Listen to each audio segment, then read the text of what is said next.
Hello, and welcome to DC Draws YA. My name is Michelle Wells. I'm Vice President and Executive Editor, DC Books for Young Readers. And I am here today with some of our amazing artists on our YA side. First up, we have Isaac Goodhart, who is the artist on the upcoming Victor and Nora by Lauren Miracle. And we have Morgan Beem, who is the artist on Swamp Thing, Twin Branches by Maggie Stiefvater. And finally, Gabriel Picolo, the artist on Teen Titans Beast Boy, which is out now by Cami Garcia. Hi, everybody. Thanks so much for joining today. Hello. Ciao, thanks for having us.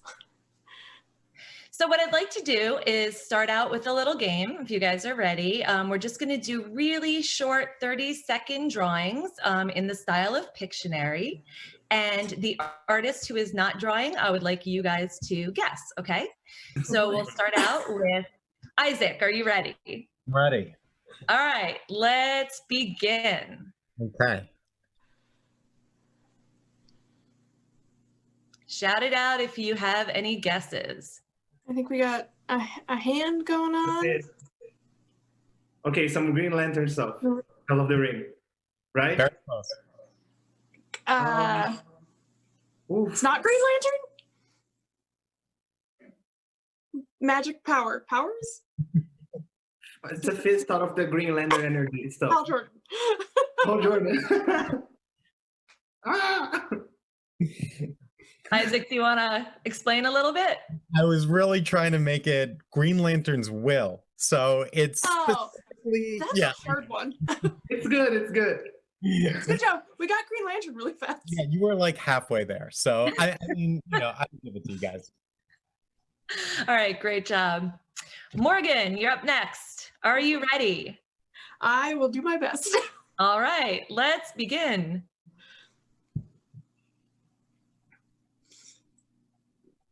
Oh boy. Oh.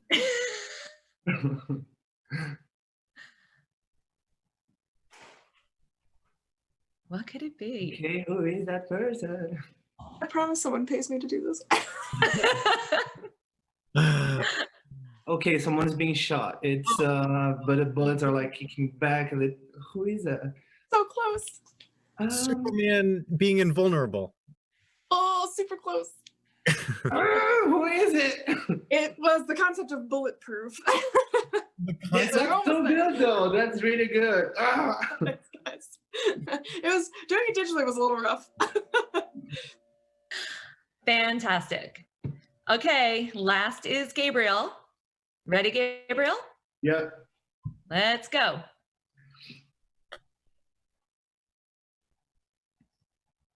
Got the toned background, nice. Yeah, I know. So fancy. We're impressed, Gabe. Yeah, look at Gabriel, way to show us all up. A flying saucer. It's a plane. A plane. Oh, Okay. is Wonder it, Woman's invisible is it jet. the invisible jet? Yeah. No, is that not it? How can that not be it? Oh, is it the? It's gotta be it. Well, I guess we can't see through it. It is the invisible jet, okay. Oh, okay. Why are you being cagey? That's a really good joke, by the way. I had to make this screen dark so it will make more sense because it's a wide line art on the old cartoon. Yeah, good job. As I Way remember. to show us up, Gabriel. No, I'm not enjoying this. All right, that was so great. So I would like to go to each of you and have you talk a little bit about what your vision was for the artwork in each of your books and what it was like to work with your writers and your editors. So Isaac, let's start with you. Talk a little bit about Victor and Nora. Well, Victor and Nora was a pitch that Lauren and I had together. We were working on Under the Moon, a Catwoman tale, and we loved working together so much. So we sent DC a couple of pitches, and this is the one that we got, which we're so happy about. So I love working with Lauren. She is a very generous collaborator. She's an excellent writer, and I'm so lucky that she's my first collaborator that I had since coming over to DC. So as far as the art goes, there's a there's a big emphasis on acting and body language and characterization. So those are all of my favorite things about any comic, not just mine. So Victor and Nora is a story about two people falling in love. We know Mr. Freeze. We know him as probably the most sympathetic and complex villain in Batman's rogues gallery. But what we wanted to do with our story was to explore Victor before he became a bad guy and who Nora was. Who was this person? What are her goals? What are her dreams? And what made Victor fall in love with her at a young age? So that is our book, Victor and Nora Love Story, and that'll be out in November.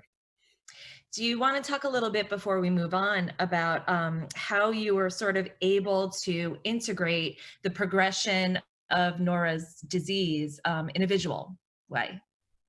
Yeah, sure thing. So Lauren had this great idea, and I love throwing to Lauren as much as possible because she had so many great ideas with this comic, and one of which was to have Nora's disease visualized as hallucinations. So there's this bird that follows and sort of torments Nora throughout the story.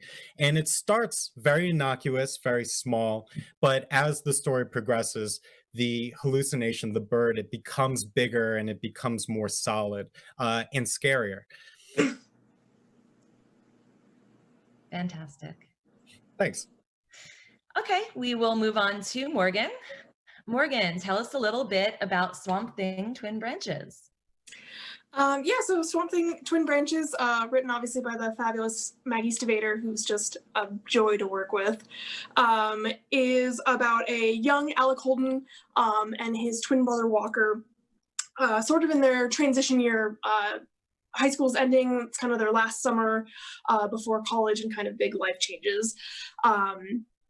And then obviously you kind of deal with Alec as a character and, him not fitting in so well, being different than his peers, and sort of his love and relation to plant life, obviously. And then, in classic sort of Swamp Thing fashion, things get a little spooky.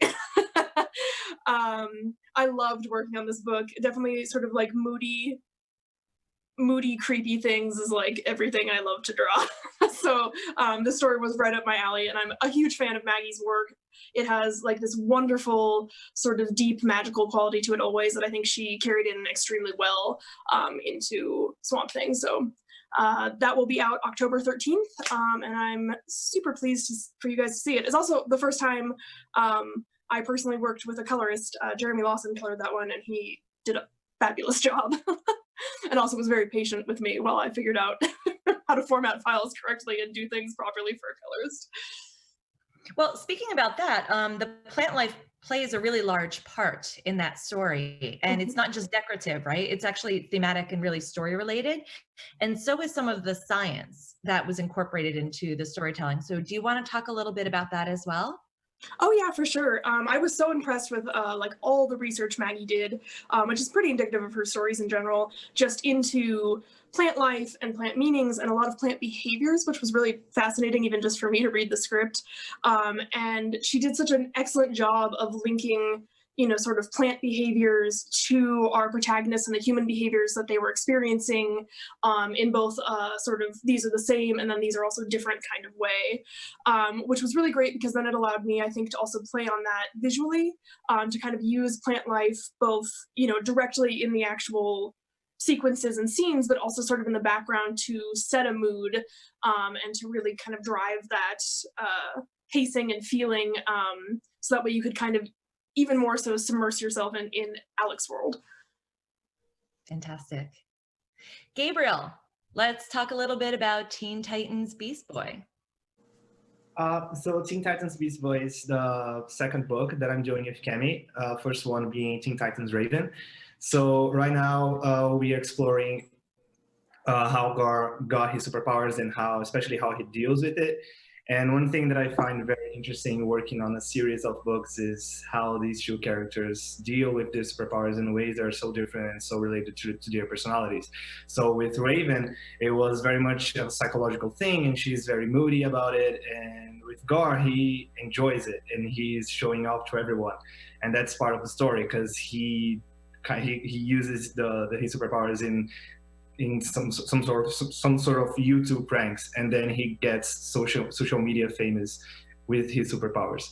Gar, he's going through some problems with his body. He thinks he's too thin, too short for his age, and then at some point in the book, not only his puberty hits him, but also the superpowers that comes that makes his body change. So it's a lot to unpack for him. So similar to what Morgan had said about some of the science and how it informed the artwork in her book, can you talk a little bit about that? Because while it might not necessarily be true that people can transform into animals just yet, there is a lot of actual science behind what you were drawing. So do you want to talk about that? Oh yeah, that was one of the funniest things to draw, because me and Cammy had to find a way to show his superpowers before, like it takes a while for him to actually transform in the book. So before that, his powers are occurring like inside his body. So his DNA changes and incorporates an animal that he needs to get out of a particular situation, and we had to show that visually, like without adding like any sort of explanation for it. So that was a challenge. And then there are some pages that I drew like his inside of his body, and all the body reactions, and then how he emulates the animal that he's connecting at that specific moment. Fantastic. Okay, what I'd like to do now is kind of go through each of your books and talk a little bit about the pages that really inspired you the most, that you really love drawing. So let's start again with Isaac. What was your favorite page in Victor and Nora, and tell us about it? My favorite page is, we were sort of alluding and building up to it the last time with the last thing I was talking about. The page where Nora sees her hallucination at its biggest form. So it's right after a very emotional argument that she's having with Victor, and she sees it at the worst opportune time. So the bird comes into her room and takes over, and it just surrounds her. It's as scary as I can make it. I really tried to push and to experiment, use different materials. So if you look at the drawing, and this is something that Lauren would constantly do as I was working on it. So I can see on the screen. So that page is a very sort of, I want to, for lack of a better term, boring page. We kept the background very stagnant. It's just the characters acting. But when you move to the next page, that's the big splash, and that's the big payoff. So you can see that I inked the page with a different material. I usually draw digitally, and Victor and Nora is mostly drawn digitally, but because this bird is coming from a different world, I wanted it to feel different. I wanted to feel out of place. So I whipped out, my brush set, which I haven't used since I was in college, basically. And I'm just slapping down ink, trying to give it as much energy and movement as possible and make it feel as weird and uncomfortable as I could. So this page is chaotic, and it's weird, and it's jarring. We tilted the angle. We made the other two panels. We knocked out the background to really draw emphasis and attention to the bird that is tormenting Nora. It's really beautiful. Really, I love the contrast of the two pages. It's great, man. Yeah, it's a phenomenal page. I also love the creepy, like, human fingers and fingernails you gave it. Just awesome. That's pure chaos. Like, you totally nailed it. Thank you very much. Do you want to talk about that, about the bird's appearance in general, like Morgan was just saying? Please. It's that the bird starts off as just sort of a regular crow with baby hands, and then as the story progresses, I know, it's so weird, it's so creepy. You just sort of see it in the background. Sometimes it doesn't have any dialogue, and you just got to find it. You know, it's in the first page and it narrates the story. But by the time we get to that last image that you just saw, that's the not the final, but that's the worst that the bird appears. And by that time, it's more grotesque, and the limbs are longer, and the hands are, you know, sinewy and weird. So, but again, that's all Lauren's idea, and I was just happy that she pushed me as far as she did, because this is all out of my realm. I saw that you showed the colors, so I do want to just give a big shout out to Chris Peter, who gave that page just so much life, and she's brilliant. I believe she won an Eisner, so I was just so lucky to work with Chris Peter. This is my second project that I've done with her, and I couldn't be more grateful for all the energy and life that she gave that page. It's really gorgeous. Peter is a Brazilian artist. She's very, very well known and respected here. That's so awesome that you guys work together. Yeah, she's the greatest. Yeah.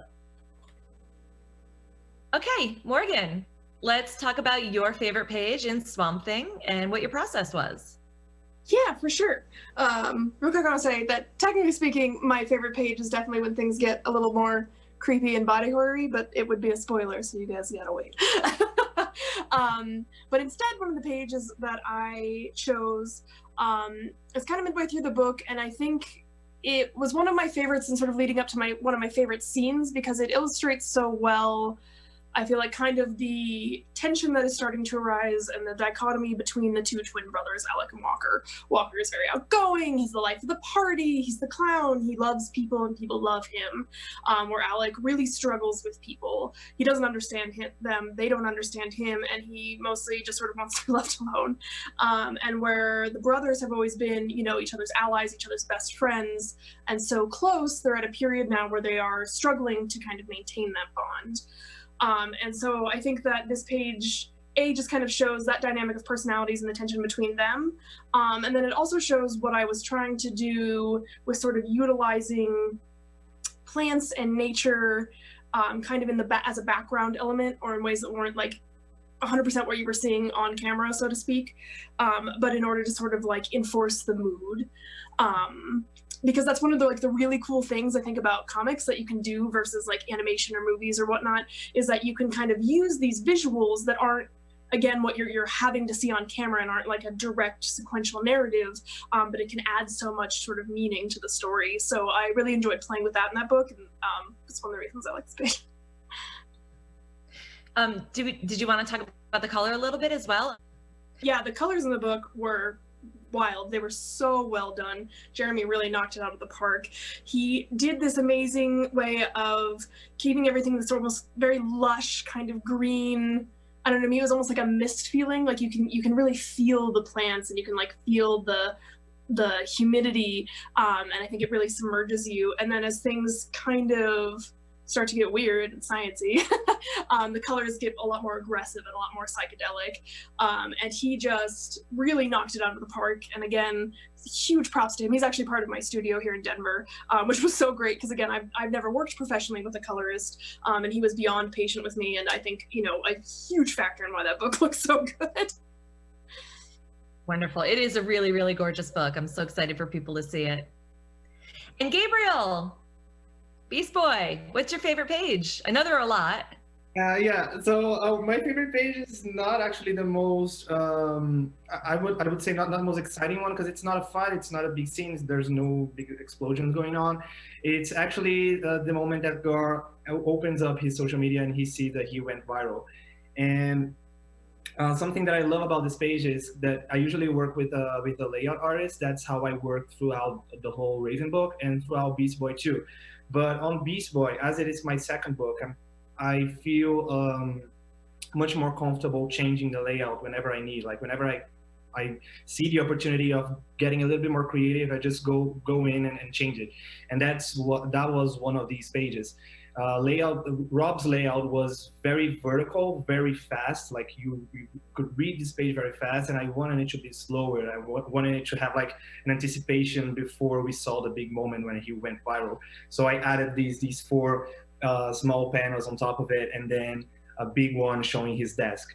Which, by the way, is another thing that I love, is showing characters' desks, rooms, school lockers. I love when I have the opportunity to do that because we can see so much of the character on those small moments.